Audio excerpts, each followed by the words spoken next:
So did we want to just do SSC only today? Or are we doing splits like we were talking about? We do SSC today, yeah. Yeah, gotcha. I think that's a good call. So I'll be honest, these first 3 trash packs are easily the most annoying in the whole dungeon. You think in so? my opinion. Yeah, I really don't like these. There's just like honestly, just get through these every week. Like that's how I feel. Like I hate them. I'm actually so explain how you do the trash pack then. What's your position? Are you standing like Crix is standing or? Yeah. But then I just end up getting silenced, and we got all this stuff going on, right? And then we usually tank the I guess the big elite dude. I don't know exactly what he's called. Off the side, like they're doing pretty much that same form they're doing. They're soaking with a paladin though, right? Is that what they were doing? I'm kind of surprised because we all stack in melee other than our charge soakers for the spore bat, and like I just seed the fuck out of it and it dies, and no silence, no. Yeah, it doesn't do much. I mean, yeah, as long as you don't get the charge, like it's not really dangerous. Yeah, I don't know, man. I'd say maybe look at how you guys are doing it, but I personally wouldn't say that's one of the more troublesome packs. Like, no, it's not troublesome. They're just annoying because you just get those charges, you get silenced, and then they drop threat, and it's just like. I feel like we see, or at least I see throughout logs, on shield bearer pulls before Leo, some people get greedy with their aggro there and like the charges and whatnot. That might have a few trash deaths, and then people being stupid on these big giants as well, and like kind of gambling the mechanic and kind of risking not outranging the ability. Sometimes you'll see a death or the shield reflect ones. That's always kind of a meme as well. I got the cameras in order. One thing I like to do right here is as I'm running in, you see it, I'm putting agonies up. I'm an agony tab, agony tab, agony tag, agony tag. Or if I'm Curse of Wreck that day, or if I'm Curse of Elements, I will obviously use those curses. But as you're running in to get into the range like they were talking about, I like to put dots up. I don't know if everybody else does that. It's a little bit patty, but it is doing damage, and then I seed. And while you're seeding, you can see right here, if I pause it, you see the percentages right here. It tells you the percentage of the AoE. So if I'm spamming into X right now, and I see that this 58% is going up to 70, and then 80, I'm going to switch tab to him and then seed on him. So it spreads threat around instead of just having him seed catch on all your that highest. Threat. You always want to seed on your highest threat target. Yeah. I actually kind of agree or kind of disagree with you though, Crix. Like if you're going for the strategy of like you're all stacking in melee other than the soakers, you have nothing better to do other than put dots up on the targets with the highest amount of health. So I don't see it as padding whatsoever. And additionally, obviously you can't cast seed while you're moving. So if you're putting dots up while you're moving, you're doing something as opposed to nothing. But on top of that, you're also giving your tanks time to generate some sort of threat basis as well. So I don't see it as padding at all. I say if you are doing damage to something that needs to die, it's not padding in my opinion. Yeah, I think you're just doing it correctly, period. And another thing that I forgot to say is this: I use sappers. So a lot of people ask me to say when I'm using it, so I'll do it. I use a sapper here. I use sapper on the first pack, and the second pack I use the mini set, whatever the other little sappers are. It's the perfect one because you're already in melee range. Sorry, go ahead, JP. I got another little padding tip coming up in these next mobs. They will actually go. I know most warlocks at this point are playing Shadow. They'll actually go Fire Vuln. When they go Fire Vuln, you can pad a little bit and actually cast your Incinerates, even though you're not a Fire Warlock, like the dream. Especially after you clear Leo and you're on your way down the little trail on your way to Fathom-Lord, all of those little giants that you have to clear out, one of them is bound to be fire. You can kind of like scoot around the corner as one of the tanks is pulling and scout ahead like which one has the fire vulnerability, so you can sacrifice your imp ahead of time knowing like, hey, okay, this is the one that I need to pump on.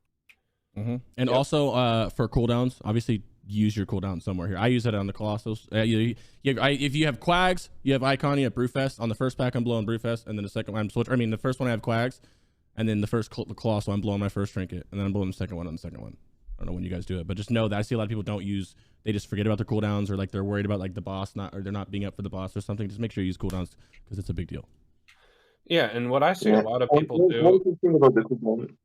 Go ahead. Just one no, thing you go. Cooldown is basically, if you're ever worried about like not getting any cooldown on time, like for instance on the last pack or something like that, you can just switch in like 2 passives, like for instance Sextant and Quag or something like that, because you're gonna get instantly the internal cooldown of the passive you just switched in. So it's kind of like you're using a cooldown of an active, kind of, in a sense, for that last pack, and then you can get back on Icon and just use it for like the boss or something. Good. Well, just I agree with you, and I feel like it's something I've seen a lot where people get so used to only popping their cooldowns, like their trinkets, most primarily, because potions obviously are expensive. Not everyone's willing to just pop potions on trash packs, but trinkets especially, people are like, oh, well, it's just a trash pack, I'll hold it. It's just another trash pack, I'll hold it.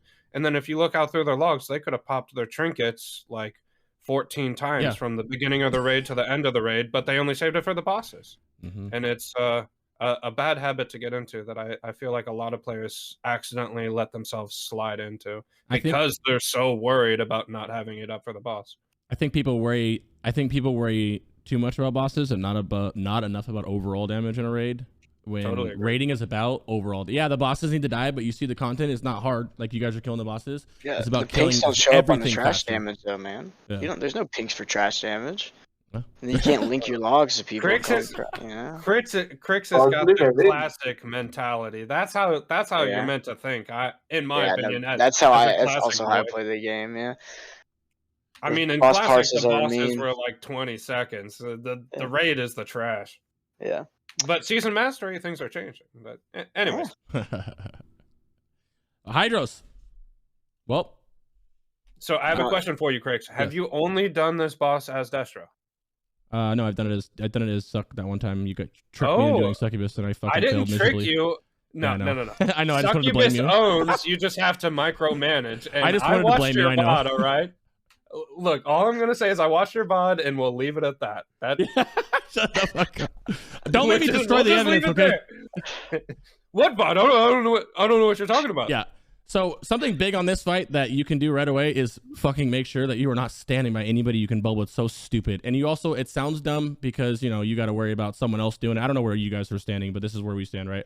I love this spot right here. I like max range. As if I was any closer to this, I would be LOS.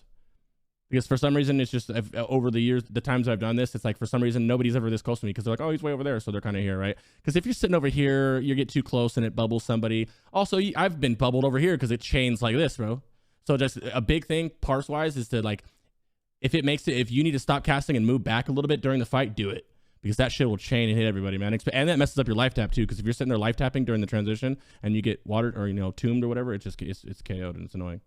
Well, two things. So, there is a best position for you to stand in on this fight, 100%. However, there's multiple things that arise.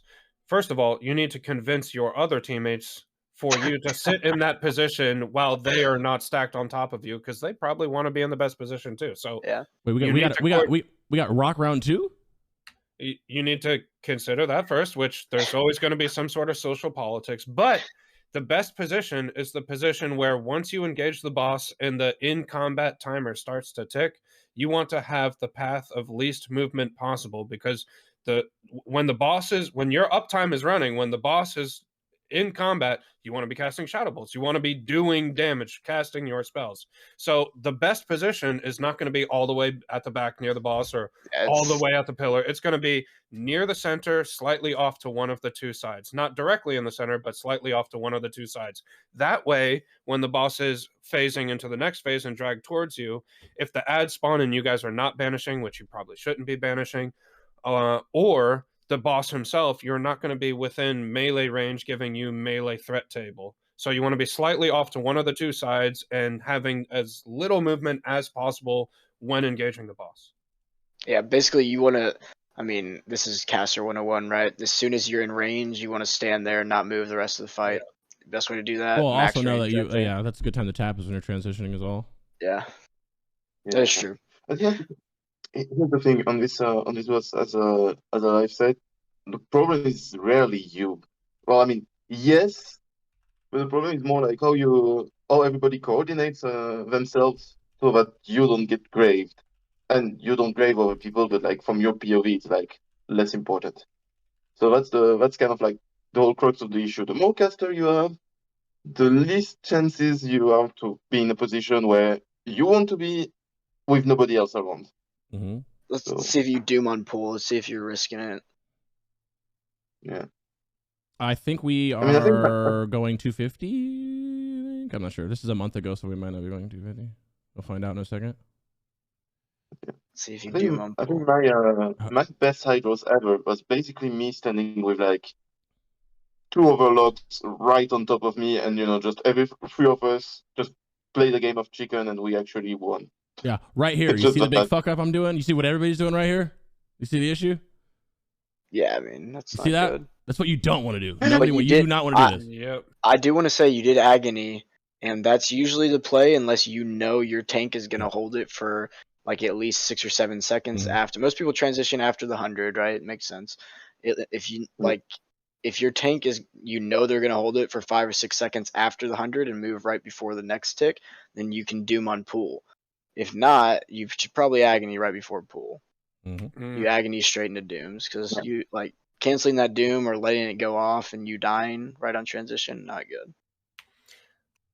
I mean, it really doesn't affect anything, depending on how fast your guild actually ends up killing the boss on average. Because, and a lot of people get hung up on this as well. Like, people think, oh my god, Doom takes 60 seconds to go off. I have to get it up immediately. What am I doing? Yeah. I have to get it. If you look at a boss fight and look at the boss fight in 60-second intervals, you're only going to get XYZ amount of dooms off on average on the boss anyway. So it doesn't matter if you doom, it goes off, and then you finish the boss with 1, 2, or 3 Curse of Agonies, or as opposed to doing Curse of Agony first and then getting the doom off. It doesn't really matter. If you look at like your last 5 kill times of Hydross or any specific boss, and you're like, this boss is dying in 150 seconds on average, then you're going to get 2 dooms. It doesn't matter if you do it at the very, very instant second or if you do it later on. It doesn't matter. You're going to get 2 dooms. So play the safest you can based on the mechanics that the boss has, like Hydross, for example, where when he phases, he loses aggro. And just know that it's okay. You can do an agony. You'll still get the same amount of dooms off. You don't have to feel rushed. Right. Well said, bud. Anything from the Demo God X? You want to chime in real quick, Demo? As for Demo, the only thing I would say is I think Demo's just insanely good at this fight. You have slightly better seed damage, slightly, if you guys are doing the non-banish strategy. On top of that, while you're casting seed, you have your Succubus and or Felguard attacking the boss, so you have some sort of passive damage going on. The only thing I would say is if you decide to play Demo, and I know I've seen World of Warcraft logs, not many people play Demo, but if you decide to play Demo, tell your pet to stop attacking while you're transitioning, or else Hydross will just turn around and knock him on the head, and you have no more Succubus and Felguard. It's gone. Yeah. Thank you. Well said. Yeah, I mean Hydross is a pretty easy fight. Use your cooldowns and kill the boss quickly. That's about it. Obviously seeding will pad your logs, pad your parse, right? But if your guild is focused on killing the boss fast, then you're probably going to banish the ads. Yeah. If you're just focused on burst boss parsing, then you'll probably banish them. But yeah. Well, any questions for the Hydross? Put them in chat and we'll circle back to it. Platform trash.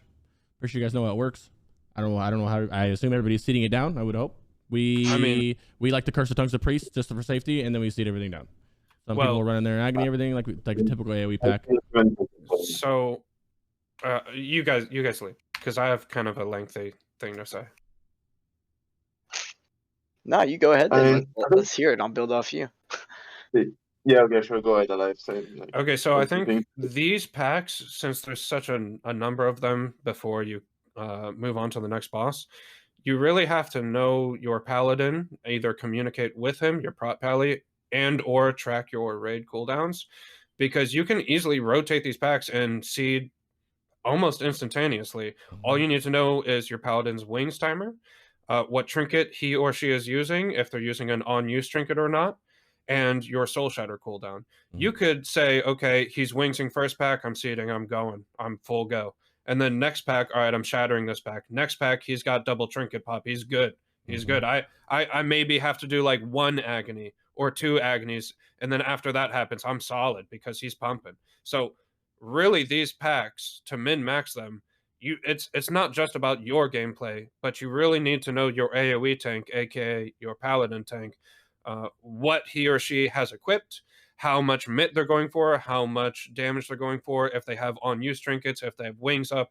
All of those things really, really matter for this pack. And let's say that you do not have Soul Shatter, your paladin does not have a trinket, and your paladin does not have wings. Then, in that worst case scenario, then you would be leading by doing agony on the highest targets, leading into a seed. Most likely, depending on how threat geared your paladin is and what he or she is spec'd as, you should need like maybe 4 or 5 agonies in the worst case scenario till you feel safe. Another thing that I think people do a lot is, like we said earlier, where you see me like that right now, we're looking to see what the highest target is and splitting off of it. A lot of people really don't do that, and you'd be, obviously you guys know, but if you're listening, you'd be surprised at how just literally doing that changes your seeding gameplay. Like you're not ripping throughout that one mob that you seem to pull on sometimes. It just bops you one time. You're like, dude, what the hell? If you just switch to him and seed him or go to another one, that won't happen. It does you do more damage as well. And so like seed set, like allll talked. Yeah, we'll talk about that here in a second, I guess. But like allll just mentioned, you need to play around not only your own cooldowns but your raid cooldowns.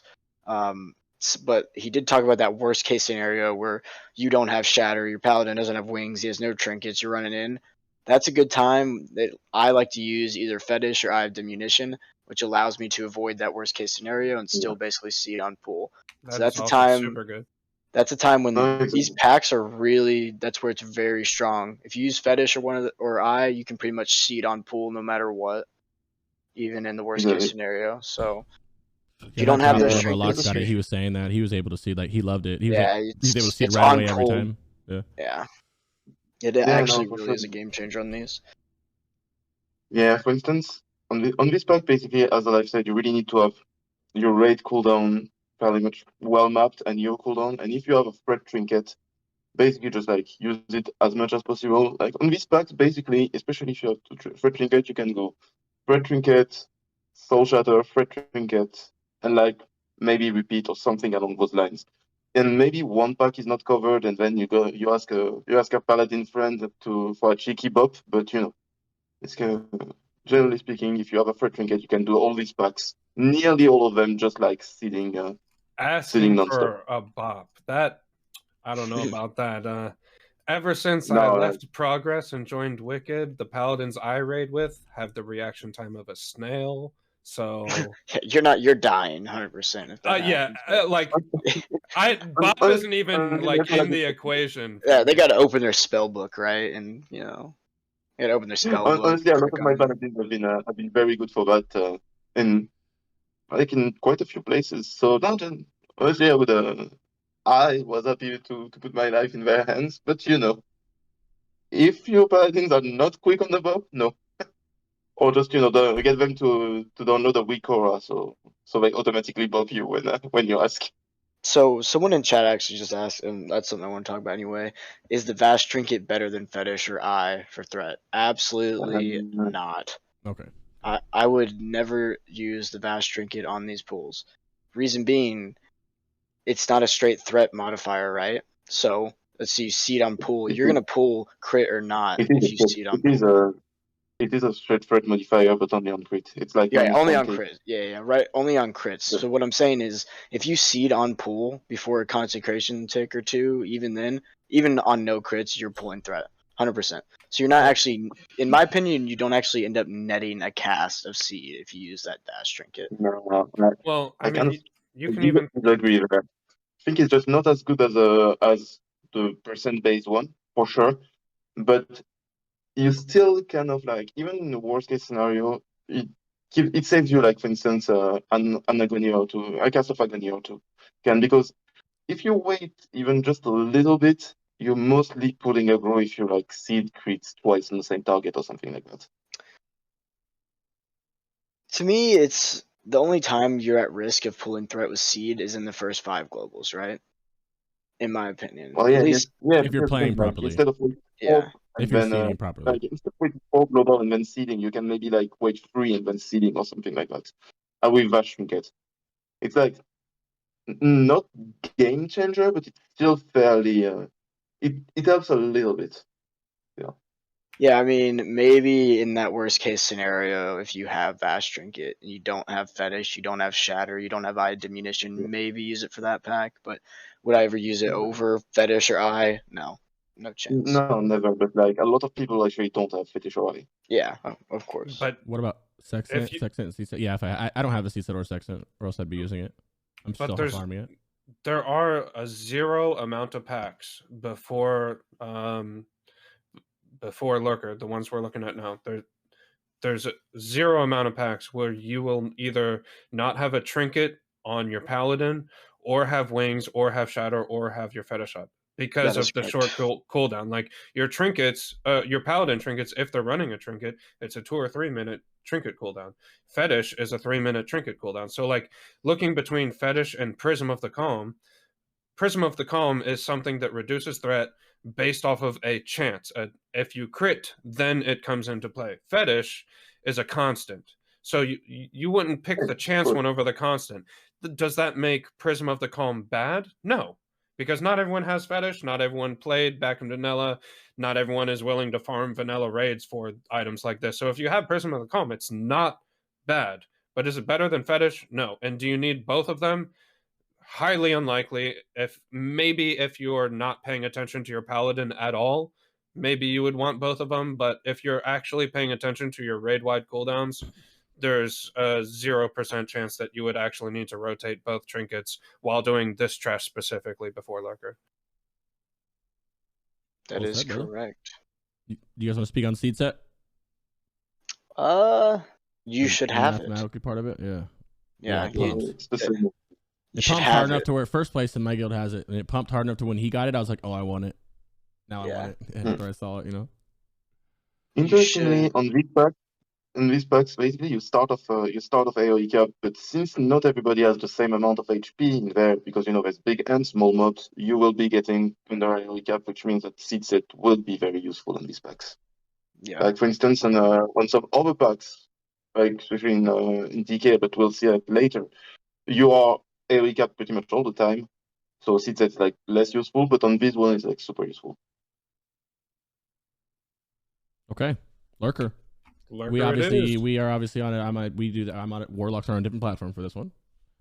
Yep. Which I will say, if you're on this platform, to eat a savory delight, so you can jump up if you're lusted and you're a male orc, because you can't jump up sometimes. Imagine playing male orc. Cringe. That may or may not have happened to me last week. Yeah, that's so annoying. That's so annoying. But then I tried twice. And I was like, "Fuck it, I'm sitting in the water, dude."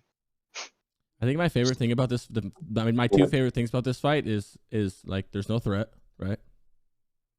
I mean, not for us at least, right? We can just pump as soon as you see him. Yeah. And another thing is you can kind of like spam click right here, and you can kind of get him before he actually comes up, and already get like before he touches the ground, you already got your emo up and everything up. It's pretty cool. Yeah, I feel like for this fight, there's not any sort of like game-breaking things that's going to make you parse higher. However, since the fight is so simplistic, there's a lot of like micro decisions that you can do, and those will accumulate to you increasing your chances at parsing better. What were you going to say, Ria? Yeah, there's one very important thing. It's like Hydross, do not have anybody stuck on you. Like number of times I've been bumped just because like I do like, oh, let's go 2 steps to the left for no reason whatsoever, and we both get bumped, and I'm like, dude. So Geyser does it. Geyser does it. Hits everybody right now. That's your parse killer. There is some things you can do here to stand out a little more. I see other people doing it all the time. For instance, right now, a lot of people, they jump in too early last minute. What are you doing when you're jumping in? Are you tapping right now? Are you shadow burning right now? You should be tapping usually, right? You're tapping, you're pumping. And how you jump back up? You're gonna jump back up, turn around, shadow. Like you got to make sure that is so crucial right here to tap right here. It's insane. Like because if you tap during submerge, those if your raid's not on top of their shit, those fucking archers will like one shot you. You know what I mean? Yeah, and that's what I mean by making these micro decisions. It's not like you're doing some insane mechanic. You're just making sure that you're preparing yourself for the next step forward. And on top of that, again, anytime you have movement, such as going in the water or out of the water, you don't just have your global sitting there doing nothing. You're actually life tapping or shadow burning or conflagging or reapplying a Coiling. curse or anything. Anything. Literally anything at all. Just Don't make use that. your global. Yeah, don't make that dead You movement, can do right? something. This right Also- here kind of like varies how your guild does it too, but usually what people don't do is they fight these, but they don't really turn and face the ones on the middle platform. You can like reach them most of the time and put agony up on a bunch of shit. Like every bit of Shadow Bolt you do here, that's big because it can crit. It's not going to be as big as the other boss because all the debuffs, but you're still going to get it's big, it's huge, right? So make sure you're doing damage on these guys. I imagine just being out of range of your totem. I've seen quite a few warlocks accidentally outrange their totem because they don't want to get feared by the Nagas. So they'll outrange the totem. It's like if you get one single Shadow Bolt miss, which granted you have a 1% chance to miss anyway, but if you get a Shadow Bolt miss, it's like, wow, imagine if that wasn't a miss. I'm basically like 7-ish K damage behind now. What do I do? I just have to pray and hope that I get lucky. Mm-hmm. Also, if you're not first aid, you should have first aid and be first aid. Just a little side note. I've seen I've seen some people not have it. No cap. They don't have it. I mean, you can reassess the game if you don't have bandages. That saves your life, man. Because you got to remember, if you look at the terms, I heal too. So if you look at the terms of a healer, a warlock's the last thing I'm going to heal. To be honest, they got so much shit. I don't know about that. Like, from my experience, a lot of time, like, healers are very cognizant of, warlocks fucking life stepping, and they just like don't want to. Especially on Lurker, like nothing's happening much. So huge on Lurker actually. Don't ever pop your cooldowns until he does the spout when he comes back up from a murder. I see people do that too. They'll pop it right away because they get all happy, and then he'll do the spout, and they're just like, oh shit. So make sure you don't pop your cooldowns until after submerge when he spouts. Another tip, if you end up popping your cooldowns there, just fucking sit in the water. Mm-hmm. Like after you jump, just sit there. It's not gonna kill you, right? Good call. Yeah. Like you just get uptime. Tell your healer, I'm sitting in the water for like 10 seconds. Yeah. And like they may hate you, they won't let you die on purpose. So Healers want their parses too, bro.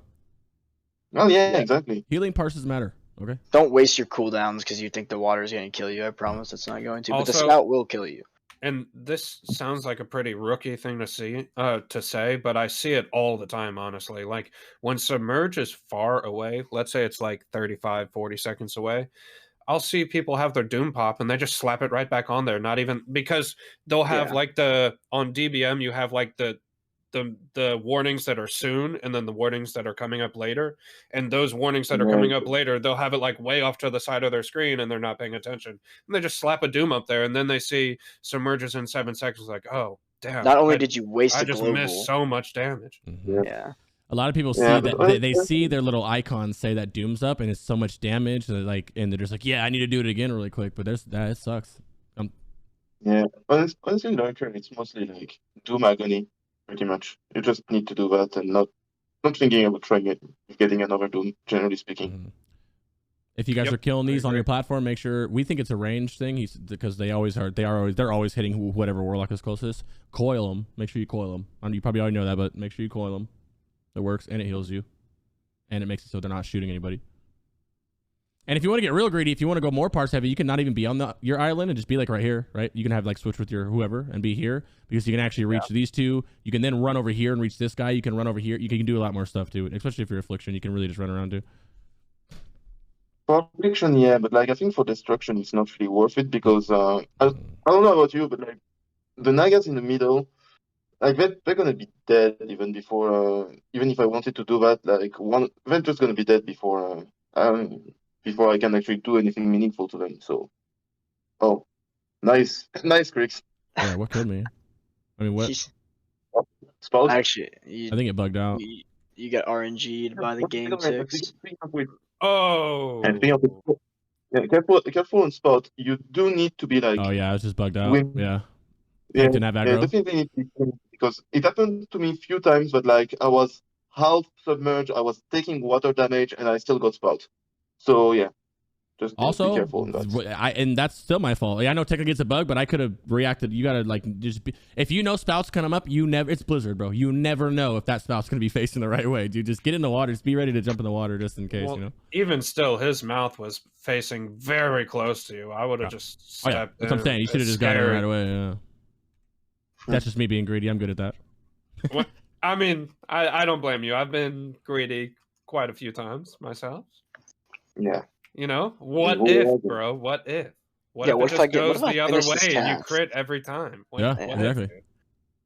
It's always like, hey, what if this healer actually heals me? And then they don't, you know? Yeah, no, Yo, what if I actually get a heal? That'd be crazy, right? that's not happening.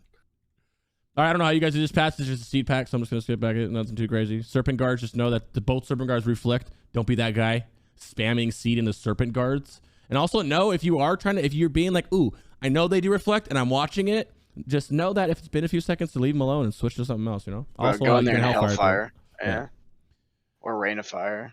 Either one. Murlocs, I don't know how you guys do it. Our guild kills the depth seers first, and then we seed. So, I mean, I don't think we have to do that, but I just listened because they told me to do it. Other than that, it's just a seed pack. Know that the warriors drop threat, or I think it's the warriors that drop the aggro. So you make sure that you are max range as you can be, because if they drop aggro and they rip up, you want to make that warrior have the time to taunt the Murloc warrior, you know, when he's running. Yes. Yeah. Is that a rogue on top right there? What was that? Blade Fury, dude. Yeah, strong. But yeah, I think pretty much all the trash here is seed, and also kind of an obvious thing for some people, but not so obvious for others. On the spell reflect packs, there's most often times going to be a mob in the pack that does not have spell reflect. Just cast seed off of that, and your seed damage will go through. You're not going to reflect it back on yourself. Yeah, well, these are Murlocs, so I think we all know. I'm pretty sure we've all seen these fucking Murlocs before. Yeah. Also, a little bit to pass on the packs with like as spell effects. Remember that if seed it's a MC target that counts for your parse. Just saying. Sorry, Raid. Sorry, Raid. How you doing, Cargos, baby? But more importantly, yeah, don't kill. Honestly, always slightly be careful. Do not kill mind control target. Just these ones too. Yep. Make sure your range. There's one serpent guard in there. Two of them mean 2 or 1. There's 1. Yep. Just don't even target the serpent guard. Put a dot on them. Just to put dots on them. Just to put a cheeky agony, and just go off on everybody else. See, should be fine. Make sure that's what I like to do as well. Before they put their shield up, I'll put a dot or 2 on them, and then just target something else instead. Yeah. Right, we'll see that pack. Cool. And again, that putting dots on those isn't really necessarily cheesing for the people in chat or people watching this on YouTube. It gives your tanks a little bit of time to establish some threat for you to start seeding in the first place. If the target needs to die, it is not padding. It's not cheating. It is not padding. Yeah, exactly. Says if the target needs to die, okay, like allll ads, you might be able to argue seeding those or padding, I guess. But other than that, you're good to go. All right, Tidewalker, gentlemen. Seeding allll is definitely padding. I would like.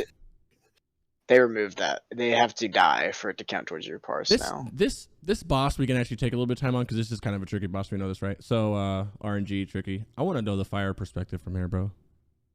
Lead off with the fire one of you guys. I think fire perspective here is nothing, honestly, because you're AoE capped, like easily AoE capped. So you're just seeding. You're just seeding. Yeah, doesn't change anything. They not very craft about like whether or not you should Hellfire, but the short answer, no. Just don't. Just seed, even if you're fire. Don't Hellfire. Yeah. Yeah, it's the same as Shadow perspective. I played it Shadow and Fire. It's the same exact thing. Yeah. Only thing you change here, some people argue to where Oblivion, you should not unless your raid is doing this in a specific way where you have only a few people killing the Murlocs. That's more of a speed kill type of thing where you would have some 2 to 3 Warlocks wearing super heavy AoE gear, kind of like they would on Trash, just to kill the Murlocs faster while everyone else pumps single target. But even then, you still should be AoE cap on the Murloc, except if you do it like separately the 2 packs of Murlocs. If you do them all the same time, you are capped. Yeah, the only issue is they don't always die. It's the same thing as those packs. Like, they don't always die at the same time, right? Because you get hunters multi-shot in them and stuff. So at some point, you're not AoE capped with a good amount of live, depending on how they die. I'm going to be a scumbag here with these first row and tell you what you can really do right now. Look, don't do it, because I don't want you to wipe. You can seed right now, bro. You can get one little cheeky one in there, or like an agony, a couple agonies, you know, little light threat agonies. You can get 5 of them while they're running by. Easy free damage. Hey, it's not padding if they need to die. Remember, gentlemen. Okay. While you're sitting, obviously it's probably better to Shadow Bolt spam, but you know what I mean. If you're trying to get cheeky, you really can. I've done it before. You can seed those packs. Obviously, hope you have a paladin. Don't do it. You know, be smart about it. Don't just do it. But if you have double paladin on each side, Go, yeah, man. Do a couple fucking seeds, You bro. tanking these with a feral? Yeah, since the beginning we have, bro. What the He's a hell? Chad. That Feral's a Chad, bro. I think he's like one of the best. Gross, dude. Yeah, but does I he really farm wish he was another manual paladin. crowd Trust me. pummeler? You what? Does he farm manual crowd pummeler though? I don't know. Probably not anymore, right? No, I'm just joking. Can you imagine if you really had to do that still?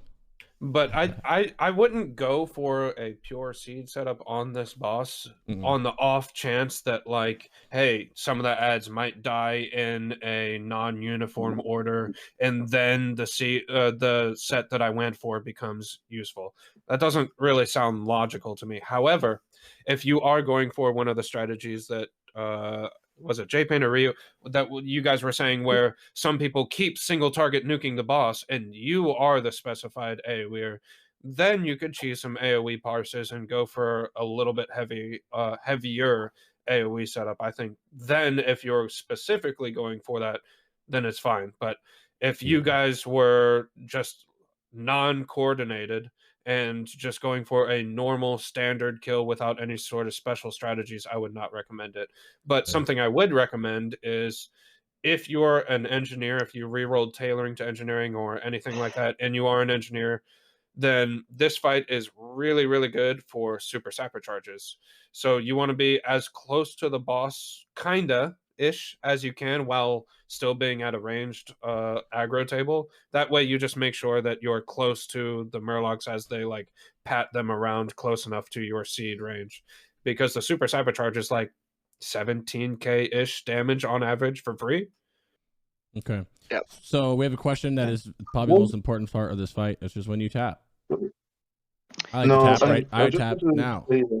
I'll do one before earthquake. You have it as long as I'm above like it's 7k or something, I'm fine. I'll tap one. I literally do one now. I tap one before, one sometimes two before, and then I let the earthquake go out, and then I wait a second, and then I tap the rest of the way. Because no damage is gonna be hitting you. Nothing should be hitting you unless you pull aggro on a Murloc or you're in front of the boss, which you should not be doing either of those. So right now I'm tapping up because I know that I'm free. Your healer should know not to heal you, obviously, which I'm pretty sure they've learned by now, not to heal you when you're tapping. But so once earthquake is over, I will tap to literally 100 HP if I have to. I will tap to full mana so that I don't have to tap during any Murloc part, right? Yeah, Paladin will be healing you. So hopefully. Yeah. Well, it's a big threat, so that's that. But one quick thing that I wanted to add on the gear and the AoE part of it is that you can switch trinket off of icon if you want to, depending on how many Murlocs wave you tend to get. Like for instance, if you're a bit on slower kill, you get 3.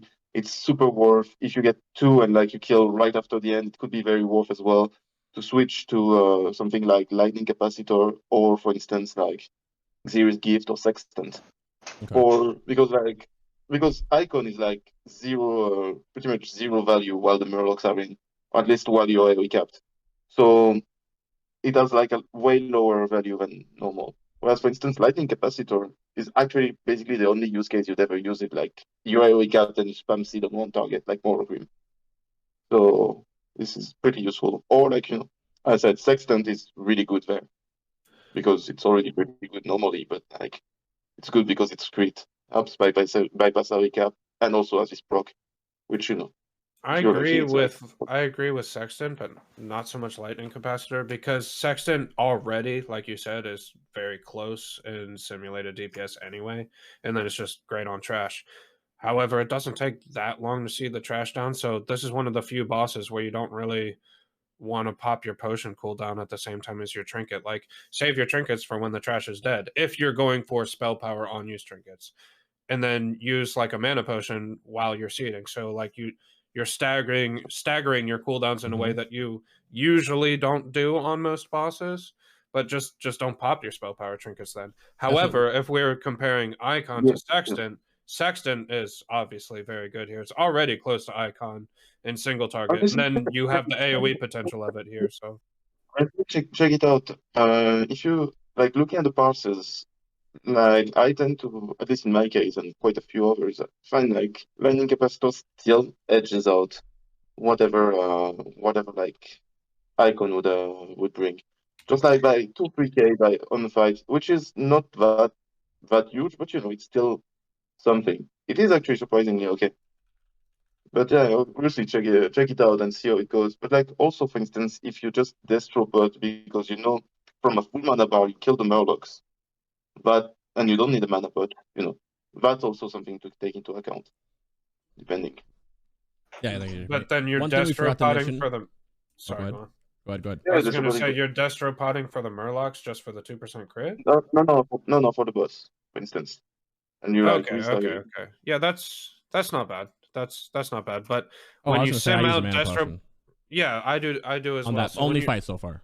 when you sim out destro versus mana pot, it usually comes out extremely close. And then on this fight, even if let's say you could go from full mana bar to 0 mana bar just off seeding, and then the Murlocs die, the mana pot is still going to set you up for like further gameplay.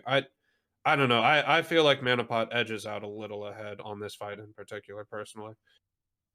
That's the fact. That's the fact that you can tap everything. I mean, it's Wait, on Tidewalker? Yeah. But you on can Tidewalker, tap you can plant, and if you don't have to tap, you can just do more shadow. It's the same way you would just do more shadow bolts. You would use mana potions for the same thing. You know what I mean? Well, You're not moving. yeah, This is, if you think about it, this could be like as patchwork as you need it to be. You're standing still the whole time. You just gotta put some seeds instead of single target. You know. Mana pot should potions be for sure. You have the free taps kind of, so you know. Well, you shouldn't have free taps unless you get Graved, right? That's the only time you really have free taps, because if you have mana after Quake, you should be casting Shadow Bolt still if you feel like you don't need to be life tapping so you don't miss a seed. Yeah. Depends. This trash is just more bogs. We already know how to handle bogs. There's nothing really new to add to them. Just be careful. Do your normal shit. You just bog them up. Bog them up, bud. You don't double pull them like this, though? Yeah, we double pull. Easy. Easy money. Wow. I can't believe you guys aren't triple pulling. What are you doing? That was it. I think that was our first accidental double pull, and then after that, they were like, "Hey, we should double pull from now on." But double pulling is fun. You can just multi-die everything, right? You can doom one of them and get it off. It's kind of cool. If you can get a doom off and trash your pog, that or your guys are taking way too long to kill things. Yeah. Let's get past this. Don't mind. And we'll speak on Fathom-Lord. We do a little bit different strat. I don't know what everybody else does. We don't kill the siren, right? I'm pretty sure you guys don't either. I think a lot of guilds are doing that now. Okay, cool. Yeah, you just pull KDB outside and kill Fathom-Lord and then come back to her. Oh, we're still doing it the real way. Never mind. We're doing it the normal. We are. This is a month ago, so we're actually killing her. So if you're in a guild where you were not killing her, just ignore the part where that is, right? But I like to. How much do you think is too much multi-dotting here is what I want to know from you guys. Because I love agony on this fight. And don't be that asshole who's seeding on this fight, by the way, guys. Okay? Yeah, so this is a fight where you actually need to kill things, right? Like, things need to die. There's kill priorities for a reason on this fight. So you can pad, sure, but it's going to be detrimental to the raid to do so. You guys can reset the boss if you didn't know by running out. Heads up. Yeah. One thing that what I want to say is, like, for the last few of the Mohicans that are like actually fire still, immolate if you put the siren out, immolate the free like boss and his 2 ads, and that's it. Like, do not try to immolate more or anything. Like, just 3 targets, like the sweet spot there. Well, I mean, things need to die, so it's not like lost damage. But if you try to immolate like 4 or 5 targets, you're just gonna wait too much time, where you could have just been pumping insane rates for sure. Yeah, I like to put well, even if you can doom on this as well, doom anything here. Even if you're Curse of Wreck elements, you can get a cheeky doom off something here, right? So you get a doom up, and I keep the other 2 agony, and I just pump. I mean, just put the if you're not Curse of Doom, doom the siren. Exactly. That's padding, but that is padding 100%. But somebody's got to do it. It's like harmless padding there, at least. Oh, big on this fight, bro. Shadow burns, coils, taps. You have so much movement. Oh, I mean, sometimes you might not have a lot of movement, but sometimes you do get a lot of movement because of you got to also be careful at the same time because of cataclysmic bolts with your taps. Like, this is like one of those fights where I'll never tap and be like under halfway. Like, I'll do like a tap now just to be up there, just to be safe. But you got tornadoes moving a lot too, and you got to run around a lot. So make sure you're doing something while you're running. Especially if you don't kill that siren, it will double enrage, and the cataclysmic bolts will start hitting for about 11k. It depends how you kill it though. But if you're not killing this final one right here, the boss will enrage, I believe, at like 25, like 50%, and then 25 again, and you kind of just have to kill it before it starts killing people. So you don't want to be low HP. Yeah. Well, no, I would like wait till I no, see a bolt and then I'll tap. Like I'll see a cataclysmic bolt, someone like you can see it go out and then I'll tap. Sorry, I kind of like disagree there because there is a point where cataclysmic bolt does so much damage. Like at one point, like it one shots you or nearly, so you know you just like tap and you get killed. So if you ever get to a point where basically like cataclysmic bolt will kill you regardless, or even will kill you only after one tap, at this point you can tap as much as you want, and you should, and you just like because you always like just tapping and praying, targeted. So, or praying that the healer is not forgetting you. So at this point, like just tap as much as you need, and either trust your healer or trust your luck. I'm not a big believer in just like tapping all the like waiting to tap until you're drained from mana and then tapping all the way back up. Though I don't think it's a good idea. No, you shouldn't. You shouldn't. Normally, you should like tap like bunch for 3-4 or something like that. Yeah, you can, especially on the bot. Okay. But there's a point like if you have like 10.5 HP, which you should have more, but whatever. If you have like that, and the cataclysmic bolt is hitting you for 10k, like do not just tap once because you're still dying. Like tap however much you need, because the healer is gonna top you or you'll die anyway. So B Diddy, I use a Destro pot on this now. I don't think I did on this exact fight because it's a month ago, but I do now. I use a Destro pot, and I just because there is a lot of movement, but there is, like I said, you can get lucky with the strat that we do now. It's a lot of standing still, to be honest. We're just standing there and but when you have a fight and you can move around like this, I like the free taps. Yeah, I was going to say it really just depends on how lucky you are and what strategy your guild is employing, because if you don't have to move, then it kind of becomes iffy. But if you have to move from a tornado that was like poorly placed because they didn't drag it away fast enough or far enough or whatever the circumstance is, then you can get a free tap off, which changes the game completely.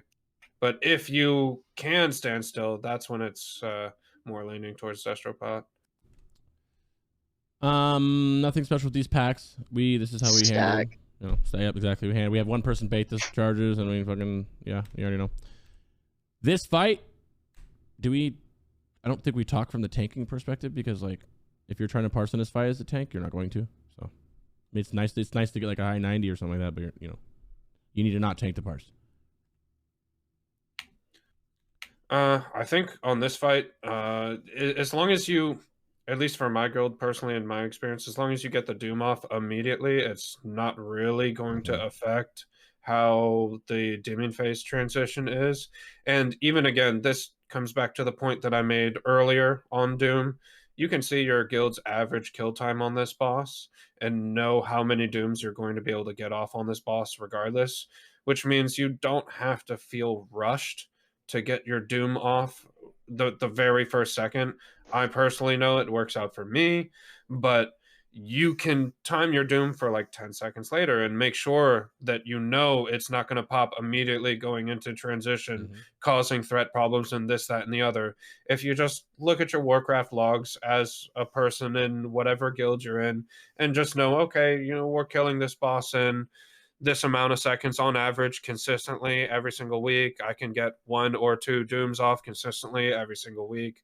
I don't have to feel absolutely rushed because I have on average like a 20-second window where I'm not running Doom and I'm running Agony, which means you don't have to be in a huge rush to get the Doom off in the first place. So I think that anyone should review their logs and just play Doom safely on this and not risk any threat wipes or threat issues moving into Demon Phase. But other than that, the boss fight is pretty straightforward. You just destroy him, and then when Whirlwind ends, you either call for a bop if you have competent paladins, or you wait a second for the tank to pull up aggro and keep going. That's a perfect time to tap. Or tap, yeah. Parsing this is you standing here and hoping he doesn't chase you with Whirlwind, and you're just spamming into it all the time. That's all it is. And also in the beginning, I just put an Agony. And when that Agony runs out, that's when I do afterwards. Then you're safe. Perfectly fine. Yeah, but also to be fair, if you're like feeling really cheeky and you're not on mid range of Leotheras, you can face tank the Whirlwind a little bit, and then just you don't move then. Yeah, remember also if you get hit, you have coil, bounce, turn around, do a coil real quick. You got your Hellstone. You got, you can still heal up while you're moving. You get out of it, or no? Like you see him running towards you, you're pumping. Like, ooh, is he gonna stop? Okay, I got one stack. I'm gonna back up. I'm gonna turn around, coil, Hellstone, plant my feet, pump. You know what I mean? Who uses Healthstone and not Dark Runes? I use Crix, Hellstones. apparently. I love Hellstones. Yeah, if I need them, if I need health, guess what I'm gonna do? Fucking Hellstone. I will How many say times did that Hellstone save my life? Yeah, All the time.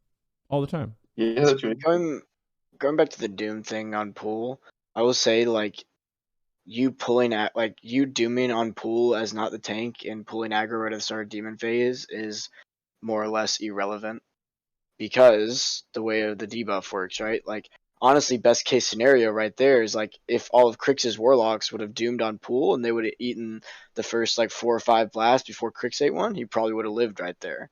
Right, so that's the same thing, right? Where it doesn't really matter who it's targeting unless it hits them 4 or 5 times in a row. That's the whole mechanic. I also so think this is dooming like on, one of the first weeks where I was running low. right? Yeah. So far. No, true.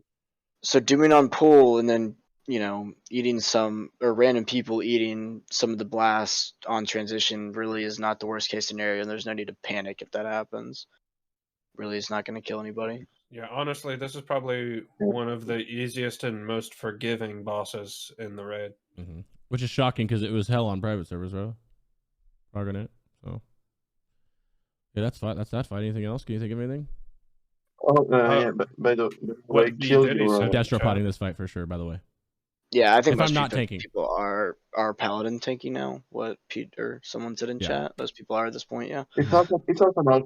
Quite a few guilds use Paladins. Well, quite a few use Warlock. You can do either, but basically, the problem with Paladin is that if you have melees or brains like that, which is a melee problem, of course, but that's not the greatest. But both works fine. I think generally speaking, it's better to have your Paladins do so because like what the fuck is your bot Paladin doing on Leotheras otherwise? But just kind of like whatever. Right.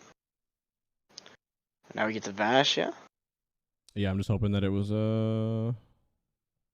the way, Right. did you just skip Guess like not, all the after Leotheras? You what? Because the Leotheras packs are like fucking annoying. I think those are the most annoying of the dungeon for me. Oh, the Leotheras packs, the trash packs? Yeah. Yeah, you want me to go back With to the them? Is that what you're mages saying? I didn't and hear you. stuff. You cut out. I mean, it's fine. We can just like basically just We just I sheep mean, one on. they're We sheep one the mages off to the side, pull the rest of us, and seed it down. Yeah. To be honest. Yeah, that's what. They're pretty easy pack. I thought they were pretty easy. The banishing pack can be kind of annoying because you can't really banish it, but you just nuke him first. And it's fun because those mushrooms get seed damage. Yeah, that's pad. Easy. That's a big pad. Yeah, that's padding right there. I mean, seed hitting all the mushrooms is just easy. You can't help it. I got to hit the targets, right? So Yeah, not my fault, man. Lady Vashj, I guess we'll talk like you're doing the pipe because I think everybody's still doing the pipe. Unless you're going for or a not. speed I don't know. We're kill. not doing pipe anymore. Are you guys still piping? Unless you're going for a speed kill, you're probably still doing the pipe. I mean, it depends what. Like, if you want to parse in this fight, you don't do the pipe, right? I mean, but yeah. Well, honestly, pipe is just for me. I think it's just kind of like a crutch method, so that like you front load the 5% rather than having it on where it's hectic. But yeah, you shouldn't like to parse. You definitely shouldn't have the pipe. Sure. I'm just happy that it was at least not. I don't want to say difficult, but enough to where people have to do things like this rather than it being a blowover to me. You know what I mean? Well, yeah. If you're in a guild pushing 100 parses, I don't think you really need the pipe method to be able to. Oh, 100%. Yeah, you don't need it. You only need it. You only need the pipe method if you are wiping out sub, 3s and 4s. If you're not wiping sub 3s and 4s, you don't need it. Not only you don't need the pipe. This damage here in phase 1 is worthless. I mean, it doesn't really matter. If you're doing the pipe, all that matters is the damage after 70, right? So well, there's something super important about phase 1 that Warlocks need to know, and obviously, I'm sure you guys know. You need to know how fast your guild is transitioning into phase 2, because if you guys have some big slapper pumper DPS, you might not get your Doom off, and you don't want to be putting your Doom up and then has 6 seconds left and then she goes immunity. If you are doing that, if you are doing this pipe strat, you want to know when to Doom. If, like, say your Doom is going to go off, say you have kind of a slower kill, not as high raid DPS, say you Doom on pool, right? and it goes off when she's at 75%, you also don't want that. You want to be able to predict the doom for when she's running back, so you get below that 70% mark. Honestly, to be fair, I think if you're doing the pipe, a fairly big part of it is having the doom explode while she's moving back. So, like, you should have already discussed with the red, like, the doom timing for that to happen. So that's like kind of fluctuates. It's like 94%, 93% every week. It like went down to do it. You know, real close this way. Look at it. Oh, got that sapper in. Dude. Barely got it off. Yeah, sapper when she runs by if you need it. Well, you can see here that Crix doesn't have Vestament, so he's gonna have plenty of time for his doom to go off. Yeah. That went off. Doesn't that go went off off. at the bit. Did it? Yeah, that went off, bro. Come on, Okay, man. okay. All right, it was close. Yeah, it was pretty close. Any time later, it would not have made it though, and it got half partially resisted. So I just couldn't tell because I don't see you on the damage meters. Yeah, my thing's covering it up. Oh no! I'm just, it's just messing. Vashj is my favorite. I think Vashj is one of my favorite fights of all time. It's just so fun. Big on this fight. Actually, everything I'm parsing wise is killing these. Is go like instead of just waiting, go to the side and nuke these down. This is free go damage. Shadowburn. Go Shadowburn these. Oh, get a bolt and a Shadowburn off. So what I do is, because the hunters are usually here, if you're by yourself and one comes out, you can get 2 bolts in and a shadow bolt. But if the hunter's with you, you can sometimes not even get a bolt off. But just do it till these Nagas come out. And your first thing is to put up your curse and then get into your position, which is usually in the middle where all your totems are, and you're just waiting there. See, I'm kind of lucky because the person on my side helping me kill the elementals during this transition phase is the Ret Pally. So I always get the bolt off before he hits it. Oh, man. Easy. But yeah, no, otherwise you can often do like bolt into steering pane actually. Oftentimes like that's like enough to you can do it. But I'd rather Shadow than steering pane because I'm Shadow. I don't give a fuck about steering pane. I will steering pane if I can't get if I know that like a hunter's already opened up on it and I'm not gonna get a shadow bolt off. I mean a shadow bolt off, then I'll steering pane. Well, but I mean like if you were just waiting for the over to spawn, you can do bolt into pane because like you won't do bolt into bolt if there's a hunter on it. I agree. I'm basically just hit those mobs. Pad. Pad as much as you can and keep an eye out. Vashj is another fight where gets a lot of action here, bro. Shadowburn gets a lot of work here. Vashj is another fight. It's kind of like Morgrim. I forgot to mention that you actually get rewarded with your parse number if your guild sucks. So it's not really something that like. Yeah, it's true, bro. Like it like just if you're playing with bad players, you're gonna pad yourself in phase 2 so hard. So it's kind of like if you're playing in a good guild, like kind of got to tell people like 5 people to AFK if you want to parse on Vashj. Same thing at Morogrim, honestly, sadly. But honestly, as a Warlock player, I think one of the really big things that we can do in phase 2 is just really, really pay attention to the spawn time of the elite mobs, the elite and the strider, and knowing exactly when there's or where they are spawning when it's called out, 1 o'clock, 2 o'clock, whatever signal you guys use, and position 1, position 2, and not only being there, but using globals as you do that sort of like repositioning as well. That weird jump thing you do where you're like this, tapping and fucking turning and coiling and trying to get a burn off. And on top of that, also being aware of your strider threat. If you're high strider threat, you don't want to stop casting because you've pulled threat and now you need to kite it. If strider is up and elite is up and you see that you're like 90% of your kiter's threat, then just swap to the elite. You don't want to stop casting Shadow Bolt, and you don't want to cast another Shadow Bolt on it because then you'll have to stop casting Shadow Bolt to kite, in which either stance you're going to have to stop casting Shadow Bolt. Just swap targets. Give it like 1 or 2 Shadow Bolts on the elite, and then you can finish the strider if that's the call. Yeah, honestly, I think that fight is super interesting because it's kind of like really just an uptime fight. Just be really careful about like maximizing your uptime. Always be casting. Like if you're having a spot of like for Curse of Agony, like be sure that Agony runs on like both ads if you can. Like that's really the little things that will make or break. Like a part being like a 95 from a 99 or something like that. Well, I wouldn't do Agony always. Like when we are waiting on ads and we see it's just an elite spawning. Oh, they melt. I'm not going to put an Agony on an elite because it's not going to reach those like final ticks where it really starts to do damage. I'll just pump when it would when both are Yeah, like obviously be smart, but like ensure that if it's worth, ensure that it's there. That's kind of like the takeaway. I love this fight. But This fight also is one thing about really the good for Strider threat for micromanagement. me. I just love TBC raids, man. Some of these fights are just so cool, in my opinion. You know what I mean? Also sorry, quickly, one thing for threat management. Generally speaking, if you like the main tank is halfway decent, you don't have any threat problem on Vashj yourself. So you can always like use Soul Shatter as a oh shit button on Strider. Like better using Soul Shatter there rather than having to carry the fucking Strider. Yeah, because Soul Shatter is useless in phase 3. That is Yeah. something to remember. It doesn't do anything. Yeah. Boss is There you go. tauntable. So I love Shatter for that reason for pulling threat. That's another thing is you better spam. Shatter's on cooldown pretty much more all whole raid. Trash everywhere. You should have it on cooldown a lot, I think. Here, basically stand still until you get MC'd and cast. Basically Moves it. with dodge from green. Yeah, until you And get green shit. Got the also, Thornlings. I know a lot of people don't have the best situational awareness, but you don't have to wait till you see a pool of green underneath you. When you see the little slime ball come after you, just move. or better yet, if Get you're the weak aura.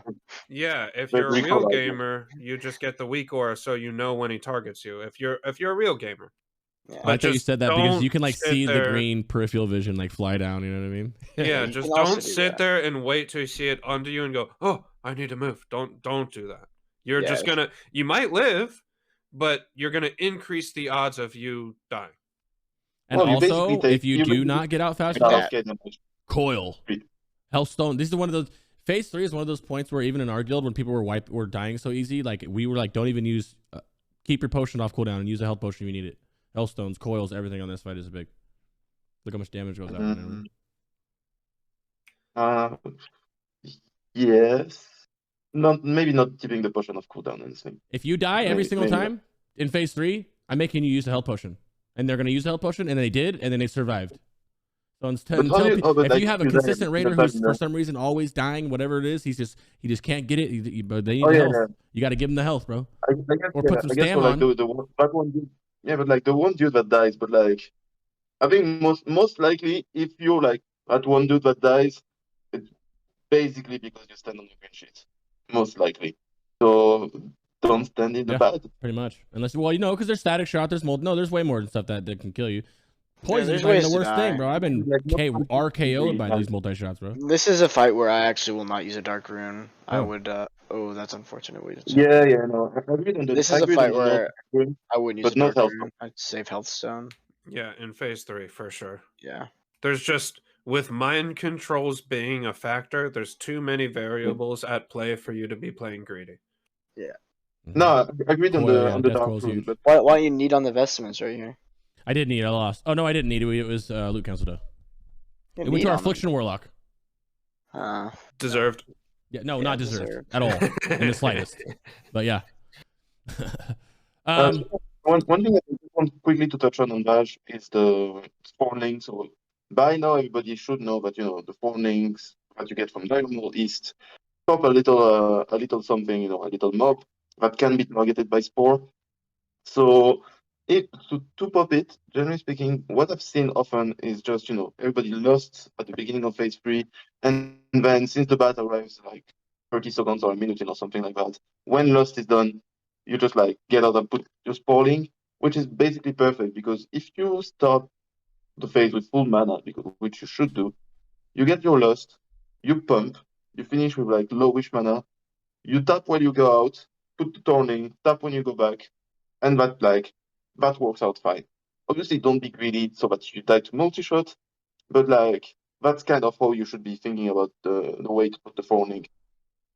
Like use the time that you have to move out, put the thorning to actually tap. I just want to embed Shadowburn in your head on this fight when you're moving. There's so much movement. Shadowburn, lovely here.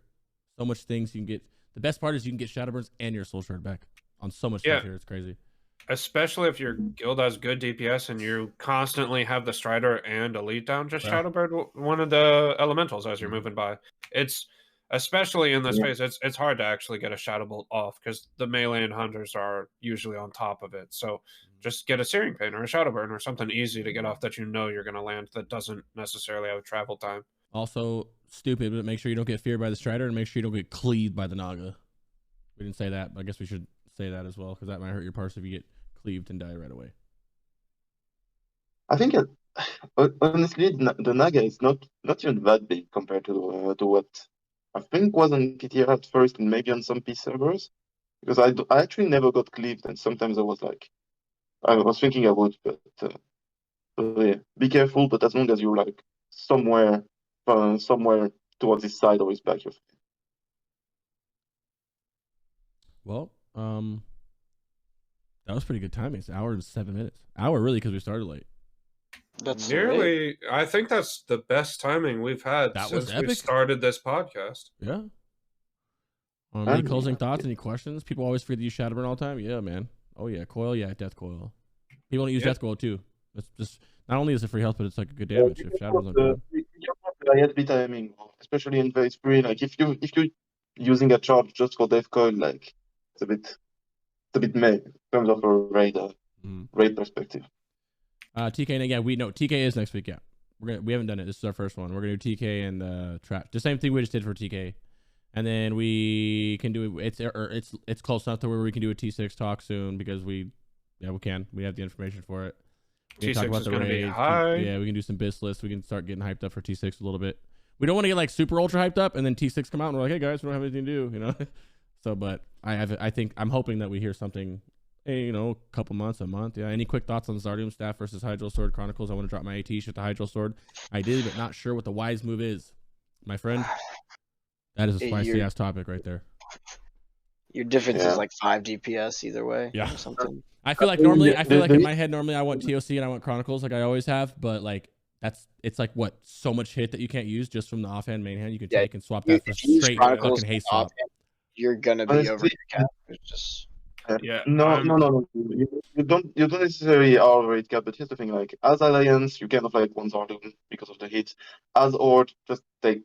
Well, you kind of like can do both easily, but in either case, that's still fairly close. So just like take the first one you can, and just don't worry too much about it. You're gonna be overhit regardless, by the way. Like even in my setup that I have in T6 with Zardoom, I'm overhit. Like you're gonna be overhit regardless. T6, Sunwell, like you're not. It's just. But the whole goal is to have as less hit as you can. Like you don't want to be super overhit. You know what I mean? Yeah, I think you shouldn't be overhit. Honestly, if you have Zardoom, you definitely shouldn't be overhit. Yeah, then I'm fucking something up because I'm overhit. I think that it matters less on the difference of performance between main hand, offhand, and staff, and matters more of how you plan on gearing forward into Sunwell. Ooh, well said. Well, yeah. Of course, because Sunwell is like main hand off hands, but like still. Oh no, you're right. I'm under hit. You are correct, my son. My bad. You're right. I'm 12 under actually. Yeah, if you go Chronicle plus Tempest, you're definitely gonna be overhit. There's really nothing you can do. This video is 30 days old. Yeah. Anyway, that's something for another video or for everyone. I agree. Yeah, we're definitely gonna have gear videos. We're gonna talk about all that too. Tomorrow morning, I'm posting personally my phase 3 like gearing BiS guide thing, but that'll be like probably not the next one because we do TK, but it'll be like the next one after that probably. That sounds like us. By the way, for everybody listening out there, Skull of Gul'dan, Lock Prio, nothing else to say. Yeah, that's my closing remark. Hey, don't give in to those mages, boys. All you Shadow Priests, Elemental Shamans, Boomkins, Mages, you guys are gonna have to sit down, take your number, and wait your turn. Yeah, don't take it from them, bro. I know you let those mages stomp on you for Arcane, but those days are gone soon, boys. Just hanging true. Hey, the Warlock Discord, I'm spamming my chat right now. Fucking go follow it and get in if you're not in, okay? That's where we all hail from. Those are where I get all of my information from, is these beautiful gentlemen in here.